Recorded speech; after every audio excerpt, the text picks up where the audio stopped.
Lola Dubini et Stomy Bugsy sont nos invités sur Radio Monaco. Bonjour à tous les deux et bienvenue. Merci beaucoup. Salut. Comment allez-vous ? Ça se passe bien, ce festival de télévision de Monte-Carlo ? Pour nous, c'est très rapide, donc on est un peu frustrés, mais on a hâte de revenir l'année prochaine pour un peu plus longtemps, pour profiter de la mer et des bons restaurants. C'est vrai qu'on est servi en la matière. Stomy Bugsy, comment passe-t-on du rap à Léo Mattei, où vous incarnez le commissaire Daguerre ? Pour moi, c'est être un chanteur et être un comédien, un acteur, c'est à peu près la même chose. Quand un chanteur il est sur scène et qu'il est malheureux ou heureux et qu'il est dans sa loge, on lui dit allez, dans 5 minutes c'est à toi. Il doit se transformer, arriver sur scène et chanter l'amour alors qu'il est malheureux dans sa loge. Et donc il doit se transformer. Donc il incarne sa chanson.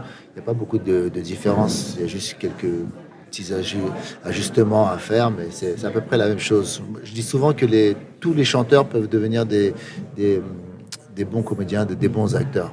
Et tous les comédiens ne peuvent pas devenir de bons chanteurs, par contre. Ça dépend la qualité de la voix. En tout cas, tous les deux, vous n'avez pas ce problème-là, puisque vous naviguez d'une casquette à l'autre sans aucun problème. Vous avez donc rejoint le casting de Léo Mattei lors de la saison 9. Il y a eu déjà 2 saisons, et il y aura une prochaine saison. Jean-Luc Reichmann en parlait tout à l'heure avec Maxime Rioux. Oui. Une saison 11. Alors, on a envie tout de suite de savoir, est-ce que vous serez du casting de la saison 11 ? Est-ce qu'on serait là si nous n'étions pas au prochain casting ? On ne sait jamais. Je ne crois pas. Oui, normalement, on sera... En fait, on dit normalement. Nous, on n'a rien signé pour l'instant. Voilà. En tout cas, la volonté étant que oui, on aimerait y être. En tout cas, on passe le message au producteur et à Jean-Luc. Il faut être prudent. Voilà, aux auteurs surtout qui sont en train d'écrire. Pensez non, mais oui, on sera là l'année prochaine. On a des personnages qui viennent de commencer quelque part leur vie dans la série et on est hyper content d'en faire partie. Donc, est-ce que vous avez été surpris que l'on fasse appel à vous, que Jean-Luc Reichmann notamment fasse appel à vous pour rejoindre le casting de cette série ? En fait, moi, je venais faire la promo de mon album dans les 12 coups de midi. Et il m'a dit, j'aimerais bien que tu viennes faire un guest dans Léo Mattei, qui s'est transformé en premier rôle féminin. Donc, ouais, je suis surprise. Globalement, j'ai été surprise. Mais par contre, Jean-Luc, il faut savoir que c'est quelqu'un dans le métier qui tient vraiment ses paroles et qui tient vraiment ses promesses, pardon. Et moi, il m'avait promis qu'on ferait quelque chose ensemble. Et il en découle vraiment 2 belles années pour l'instant et une prochaine saison à venir qui va être super parce qu'on est à Marseille, en famille. Le tournage se déroule à Marseille. Exactement. Et dans toute la région Provence-Alpes-Côte d'Azur ? Ouais, c'est ça. On a tourné, nous, à Aubagne, on a tourné dans les Calanques, on a tourné un peu de partout, à Cassis, on a tourné... comment ça s'appelait ce bled Plan de Cuc. À Plan de Cuc. Tu sais, Allo aussi, on va dire la patrie de Pagnol, toute la campagne. Donc on va dans pas mal d'endroits. On va à Martigues aussi, qui est un gros centre de cinéma. Et c'est cool parce qu'on croise aussi d'autres tournages, donc c'est marrant. Et vous, Stomy, on revient à la question précédente. Alors, est-ce que vous aviez été surpris au moment où on a fait appel ? J'ai été surpris parce que Jean-Luc Reichmann a dit « Je veux Stomy Bugsy ». Apparemment, je crois qu'il y avait des petites réticences au niveau des hautes sphères, des trucs. Il a dit non, je veux vraiment Stomy Bugsy. On était sûr. Et j'ai pas passé de casting, pas d'audition. Ouais. Normalement, pour un rôle comme ça, sur TF1, une grosse chaîne comme ça, tu fais pas de casting, rien. C'est ça qui m'a surpris, c'est ça, son énorme confiance en moi.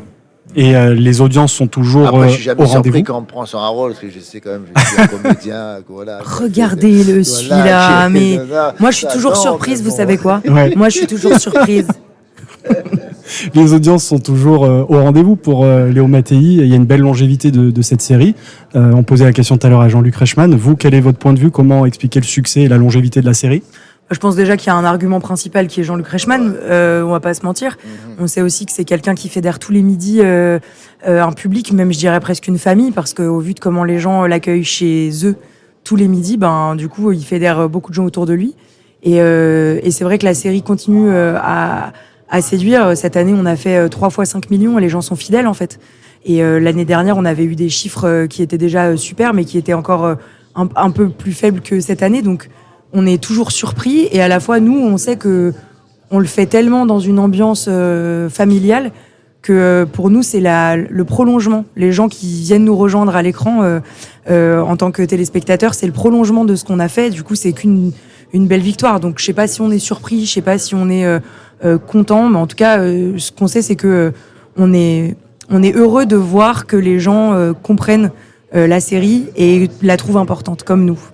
Et l'un comme l'autre, il y a une adhésion aussi au sujet, au thème de la série, la protection des mineurs. Ça vous tient particulièrement à cœur. C'est ce qui fait le succès de la série aussi. C'est-à-dire que la famille peut regarder les épisodes de Léo Mattei et ils apprennent des choses sur la prévention, sur les dangers que les enfants ils peuvent avoir. Moi notamment, j'ai beaucoup quand la série passe, j'ai plein de gens qui me contactent en DM sur Instagram, ils me disent: est-ce que tu peux dire à monsieur Léo Mattei qui parle à mon enfant, il a fait une fugue ou il s'est fait embêter à l'école. Je leur dis: mais allez voir la police d'abord. Et après, si la police ne fait rien, on appellera Jean-Luc Reichmann. Il s'appelle Jean-Luc Reichmann, pas Léo Mattei. Oui. C'est pour vous dire à quel point la série touche le peuple français. Ouais, je pense aussi, que Stomy, il est papa. Moi, j'ai des enfants autour de moi, des neveux et nièces. Donc, évidemment, qu'on pense à ça. Et je suis marraine d'une association qui s'appelle e-Enfance, qui s'occupe de la protection des mineurs sur Internet. Donc, évidemment, puis c'est un sujet avec toute l'actualité qu'il y a en ce moment en France et ailleurs sur les problématiques de harcèlement scolaire. Oui. Aussi, c'est montrer qu'il y a des issues autres que des issues fatales. Aussi Vous avez pour les connu enfants. le harcèlement scolaire? Oui, vous-même. moi j'ai vécu le harcèlement, Ouais. c'est pour ça que je m'engage auprès de l'association e-Enfance parce que c'est une des solutions, c'est eux qui s'occupent du numéro du 3018. C'est hyper important en fait de montrer aux jeunes d'enlever les jeunes de l'isolement et aussi de permettre aux parents de pouvoir avoir des associations pour leur donner des mots pour parler à leurs plus jeunes, parce que parfois dans certaines situations on se sent un peu démuni et c'est toujours plus simple quand c'est quelqu'un d'autre qui le fait. Stomy Bugsy, est-ce que vous vous sentez à l'aise dans le costume du policier? Est-ce que vous auriez pu être policier dans la vie? On en parlait tout à l'heure, oui. Je disais que tout à l'heure avec Lolland, je disais, on avait une question et elle m'a dit oui, tout à fait. Parce qu'artiste, c'est ça. Quand tu prends le micro, quand tu écris une histoire, quand tu montes sur scène, c'est pour un monde meilleur, c'est pour combattre l'injustice, donner du rêve aux gens, leur donner de la force. Et oui, ça va tout à fait avec le métier de policier. C'est une profession noble à la base, quand c'est bien fait. Et je pense que c'est bien fait tous les jours. Sauf que la plupart du temps, quand on parle de la police, on parle de la police pour les bavures policières, même s'il y en a, c'est vrai. Mais ça n'arrive pas toutes les 2 secondes non plus. Il y a des policiers qui font bien leur boulot et on n'en parle pas assez. Quand on allume le journal de 13h, 20h, on ne dit pas « un policier a retrouvé une gamine dans un puits, un policier a sauvé une vieille dame d'une agression, on va le décorer, on l'invite alors ». Non, quand on parle de la police, c'est toujours dans les manifestations, on voit les CRS qui tabassent les gens qui manifestent, et des policiers. C'est ça en vrai. J'ai l'impression qu'on essaye trop de monter le peuple. On dirait qu'il y a le gouvernement, et les grands chefs, tout ça, et devant, en protection, on met la police contre le peuple. Ce qu'il faut faire, c'est justement, Léo Mattei montre ça, que c'est une profession noble et juste. Voilà. En quelques mots pour finir, parce qu'on arrive au bout de l'interview, quels sont vos autres projets, télé, musique, théâtre? Vous parliez récemment de 1 voire 2 albums en préparation.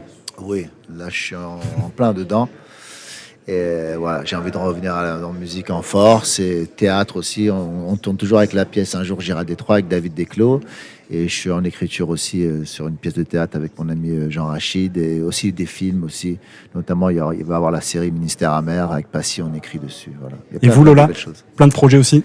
Ouais, de mon côté, je recommence. Je suis en création de spectacles et création de chansons. Donc normalement pour 2024, j'aimerais bien que ça arrive. Et là, j'ai un projet qui arrive bientôt pour les plateformes, j'espère. Donc je viendrai vous en parler quand ça sortira, avec plaisir. Lola Dubini et Stomy Bugsy, merci beaucoup d'avoir été avec nous sur Radio Monaco. Merci à vous. Merci.